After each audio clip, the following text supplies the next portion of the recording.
Well, did Joe Biden challenge his fellow Americans to a nuclear arms race? What's happened is that there never been, if you wanted to think you need to have weapons to take on the government, you need F-15s and maybe some nuclear weapons. I don't know if you know this, but the people are responding. Americans are rushing out in record numbers to buy F-15s and nukes to fight off the government. Well, not really, you see. That headline was a joke from the satirical website The Babylon Bee. The Babylon Bee uses comedy to help raise concerns over real issues, like in this instance, the president pointing out that he was effectively threatening Americans with nuclear war. Again, maybe, not really. But joining me now, the man behind this website, CEO of the Babylon Bee, Seth Dillon. Seth, thanks for being here. I don't know what the headline here is, that Joe Biden is in an arms race with his fellow Americans, or he's bad at history. I mean, I think the Taliban just fought off a nuclear power for 20 years with guns. Well, what we're supposed to believe is that a group of a huge unarmed group of Trump supporters stormed the Capitol building and were about to topple the government. So apparently that was possible just a few months ago. But that's right. Now we need jets and nukes. Totally unarmed people almost toppled democracy by charging the Capitol on January 6th. By the way, on that note of a superpower taking on an upstart ragtag group of people, you guys had an awesome headline at the Babylon Bee. I want to put it up for everyone. This is an op-ed, by the way, written by King George. You'll never beat a tyrannical government with just guns. Nice one there, Seth. Yeah, I mean, it's just the messaging here is so mixed, isn't it? But this is exactly the messaging you would give to people if you want to encourage them to buy more guns and bigger guns. That's right.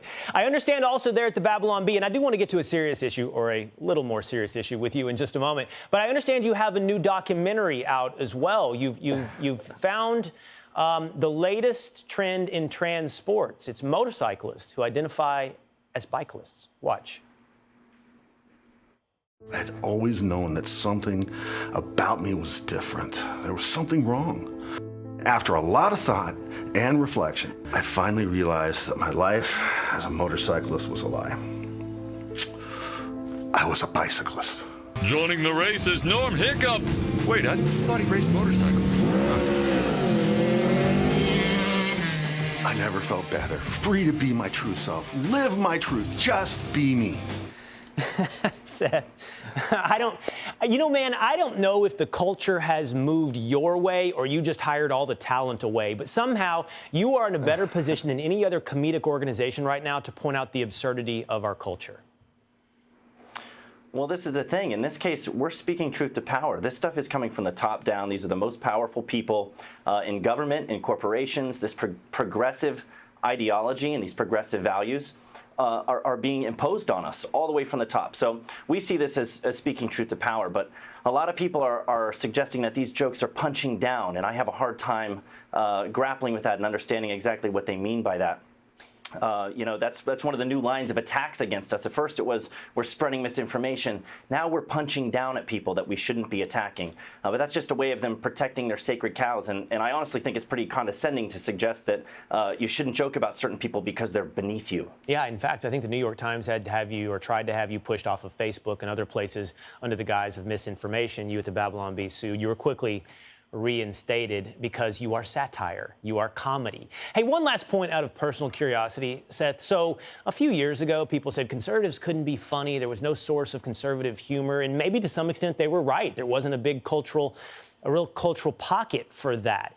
What's changed? I mean, one thing I noticed has changed is the people that used to be funny, by the way, who all were on the left, they're not funny anymore. So what's changed? Yeah. Well, they did a lot of the changing. I mean, they started making all these things off limits that you can't joke about, for one thing. So they began to censor themselves, and they began to try to censor other people. So when you start to have this culture and climate where people like Jerry Seinfeld are avoiding doing comedy shows on college campuses because everybody wants a safe space and doesn't want to be offended by anything, you've really changed the landscape there. So they're having a hard time being funny, dancing around all these issues they have to avoid. And so that creates an opportunity for people to come in and say the things you're not supposed to say, the politically incorrect jokes you're not supposed to make. So I think they opened up a huge a gateway there for people to come in and take some of that market share. And people have. The Babylon Bee, more Facebook engagements than The Onion. Go follow the Babylon Bee. Check out their site. You're missing out, I promise you, if you're not. Seth Dillon, thanks so much for jumping on with us tonight. Thank you. Appreciate it. Hey, Sean Hannity here. Hey, click here to subscribe to Fox News YouTube page and catch our hottest interviews and most compelling analysis. You will not get it anywhere else.